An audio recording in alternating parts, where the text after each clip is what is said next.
Hi, I'm Randy Altman with Post Perspective. We're here on day 2 at NAB 2016. And this is Wes Plate from Automatic Duck. He's going to tell us about his newest product. You do very cool things, and you always have done very cool things. But this newest product is XSend Motion. That's right, yeah. Well, Automatic Duck has been around for, now it's been like 15 years total. We've always been doing timeline translation work. And last year we announced a new product that was our first major product for Final Cut Pro 10. We wanted to make a professional workflow for Final Cut 10 based on some work we'd done before with After Effects. Because as an editor, I really like using Final Cut, or I like using After Effects with tools. And I learned Final Cut 10, and I was like, oh, this is really powerful. How can I get to After Effects? So anyway, last year we made a product to bridge that gap. And with that knowledge, we started to look next, well, what could we do next? So we were getting a lot of requests from people for a certain workflow. Started to look into it, and okay, well, we actually know a lot of stuff to do this. So it turns out, in a little back history, that in the Final Cut 7 days, there was, Final Cut Studio 3 had Final Cut 7 and Motion 4. And there was a fantastic workflow between them. They had the Send To feature where you could select clips in your timeline and they basically just open them up in Motion, work on them in Motion, and they had a great workflow. Well, when they redesigned Final Cut 10 and then Motion 5, that particular Send feature was not reintroduced. Why do you think that was the case?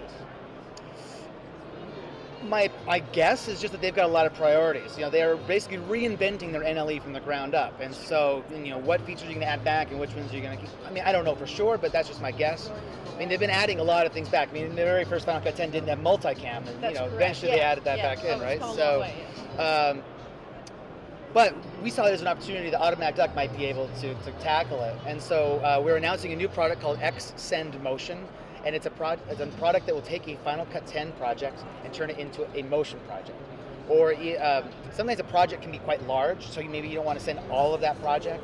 So it's possible in Final Cut 10 to select a range of clips and create what's called a compound clip. It's like a section. And that section can also be sent to Motion so that you can work on just small sections.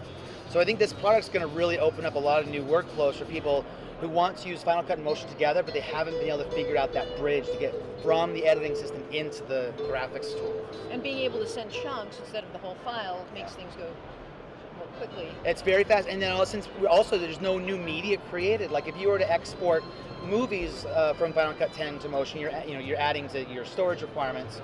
This always uses the exact same files that Final Cut's using, so it's very fast. There's no re-rendering that has to happen to get from Final Cut to Motion. So far the reaction from right now, we just announced it at the show. It's not shipping yet. It'll be available soon. Okay.